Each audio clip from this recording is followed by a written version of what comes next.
Last reports say they shut down operations as soon as they found the site. Revolt must have come after in the confusion. This stuff is ancient. Writing's not...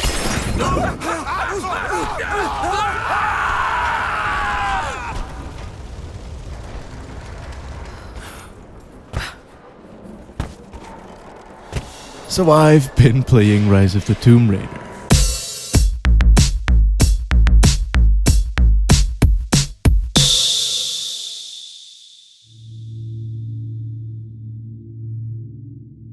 Hello, it is me, Game Guy, sitting here in my cozy game room playing a game whilst talking to you through my lo-fi camcorder, giving a humbling view into my personal home. Surely, this will establish a sense of nostalgia and/or goodwill into all of you. Oh no, it is one of my friends from college who none of you know and have no personal connection with whatsoever. Yes, it is I, your friend from college who none of you know and have no personal connection with whatsoever. I will force you to review a game that you hate and have a deep-seated personal vendetta with based on childhood accounts. Oh no, not a game that I hate and have a deep-seated personal vendetta with based on childhood accounts. Yes, and even worse is that this will be the entire crux of your show. Say what? You will only have 5 or so games that you actually hate truly, and so, once you've reviewed all of those, your show will be doomed to become a hollowed out husk of its former self. Oh no. Well, anyway, Tomb Raider 2 is a video game made by Core. You might know them from classics such as Tomb Raider and... Holy shit, they made Fighting Force. This game scared the hell out of me as a kid. Yes, feast upon the trauma. Yeah, okay. Anyway, this game starts off with like a dragon and some bald dudes who discover a door with a Resident Evil puzzle on it, which suddenly causes them to get sucked into the title screen, and then this happens. Yeah, but oh no, loud noises, diagonal text, distortion sound effects. And now we're in the main game that mostly consists out of the same bits as its predecessor did, which is pretty okay. Old still, for sure, what with its button-holdy feeling like a mechy, control-y schemey, though it's just one of them things that's very clearly built for a game with such a rasterized grid-locked layout. So once you've gotten used to it, it'll work just fine. You know, until they make you do a bunch of crazy shit involving elaborate pixel-perfect jumping puzzles with punishing penalties and zero room for fuck. I literally got stuck in the very first fucking area. Getting stuck meaning that I failed a jump like twice, thus sacrificing about 30 minutes of my existence to the tomb. Also, one-hit kill death trap still. My favorite. The main thing is that due to the game feeling rather robotic, playing it becomes quite a slow affair. Which is fine on first impact, don't get me dick, but when you have to redo, like, anything really, it quickly turns into tedious and perhaps even frustrate. Now, when I said this very same thing about the first game, people promptly told me that one basically placed these on PC with save states, which, yeah, that's really the only manner in which I can envision this shit being bearable outside of child with time, and I ain't waiting on no Ricochet for this one. Though I will acknowledge its influence and that it is, obviously, a very well-made product that's supposed to be this way. It's just that when modern design and player expectancies have changed as much as they have, Tomb Raider 2, less pointy tits edition is kinda hard to go back to without proper use of nostalgia gogs. So, I'm not gonna review this. What? How dare you defy me? I don't know. Lazy writing, mostly. And I also did this for the first one. Thought it'd be a neat throwback. No! I will now melt away. Well, that's making fun of comedy game reviews for no reason at all. Checked off my checklist.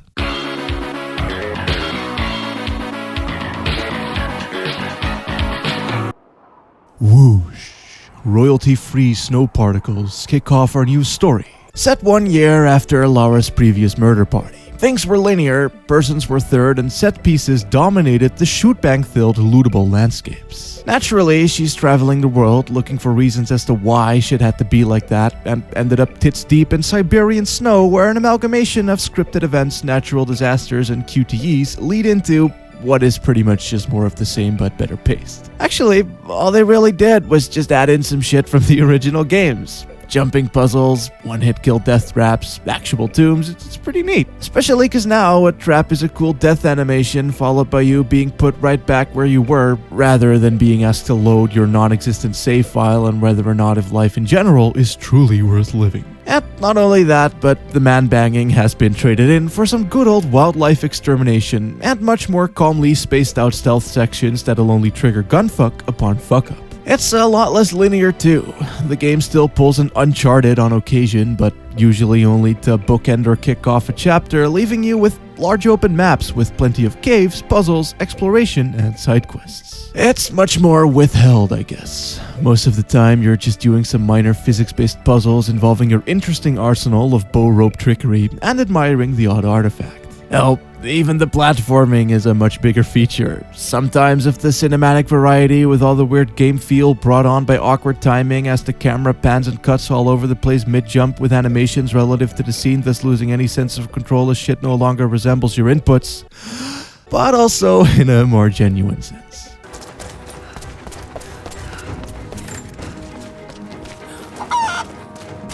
Not gonna lie, the overall hands-on approach is pretty fucking great. The simple but satisfying control scheme and animations help with this a lot. Basically, there's various states of climbs that oft link together. You jump across a gap, for instance, slam thine pickaxes into the wall with a well-timed press, climb said wall as shit crumbles around you, jump up to a ledge, skill that ledge, do a double scuffle wall jump, and hookshot across the map like a madwoman. All of this is done with just 2 buttons. One for jump and one for climb or grab or grapple, depending on contextual variables. Secondly, you can also pull things with rope on them with rope and tether shit together. And for the first game did all of this too, it is in the better pacing and general level structure that things start getting interesting.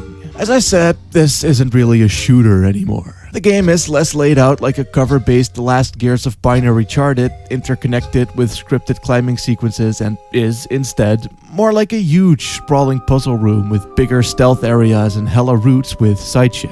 A shootout area, for example, will now have rooftops, climbable trees and walls that will lead to vantage points one can jump from, also ice holes allowing you to pop up and kill a bitch. All of which given that there's even any dudes around in the first place. As maybe you just decided to go the way of the cheeky cave and ended up in an abandoned mine containing minecart puzzles that see you roping together a track so you can smash said carts through a blockade of some sort. Or perhaps you found yourself in a sunken temple where you need to use your own weight in combination with various water holes to fill up or drain a room full of water so you can get to where need be. This is all quite cleverly telegraphed just as well, though it's never too easy either. Even with the first game's Cheeto vision still intact, that function that let you see what items were interactable, I still had to scratch my head a few times not knowing what types of interactions were required of me. It's pretty cool. Overall, everything's just laid out in a rather satisfying manner due to how the game is chopped up into multiple larger hub-like areas that deviate into tombs, temples, mines, forests, and a variety of caves. One might contain some platforming, the other an ability set-based puzzle, and the last just lets you walk around and explore in peace.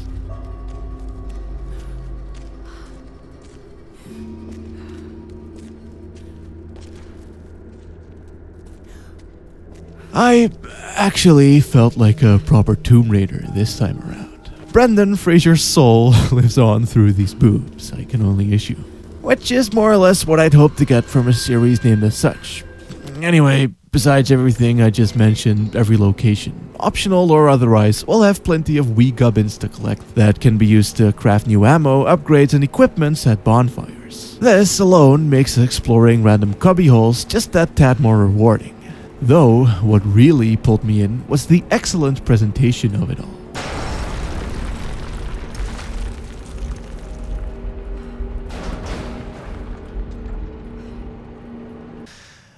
The louder bits may still be a slight awkward to play, but they look fucking amazing and are effectively spectacular when used sparingly, which they are, as are the shootouts in this case. But nothing quite beats breaking open an old wooden barricade, going straight Dark Souls 2 trailer on them bitches.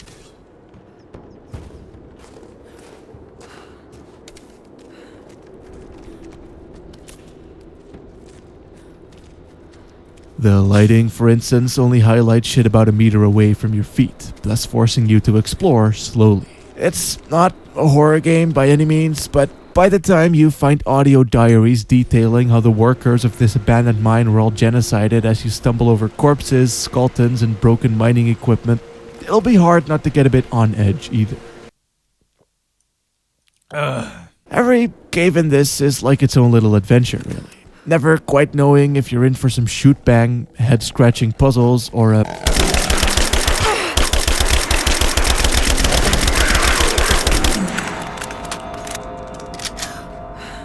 The audio design and music are great too, dynamically adapting to the appropriate tone yet consistently maintaining a sense of frozen dread. Caves crumble, streams bumble, and rickety old bridges creak and croak in agony when suddenly...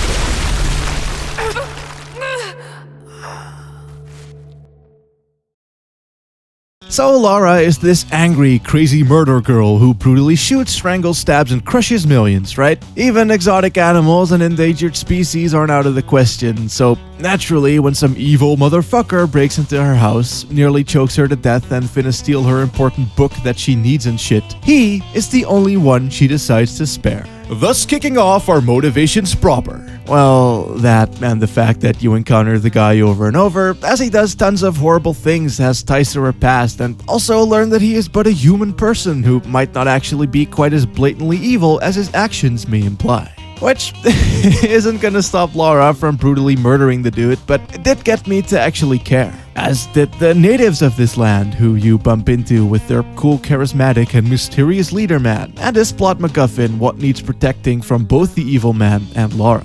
Essentially causing all characters to crash course towards a single destination for completely different reasons without even really knowing what to. It's somehow, despite the expectations set by its predecessors, actually a pretty decent plot.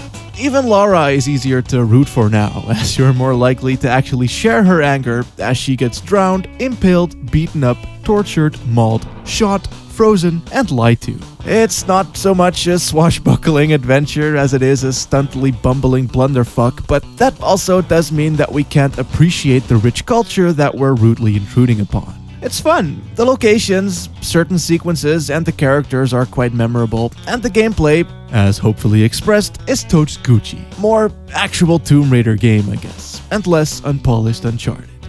Though, that doesn't mean that we still can't have intense cinematic moments such as these.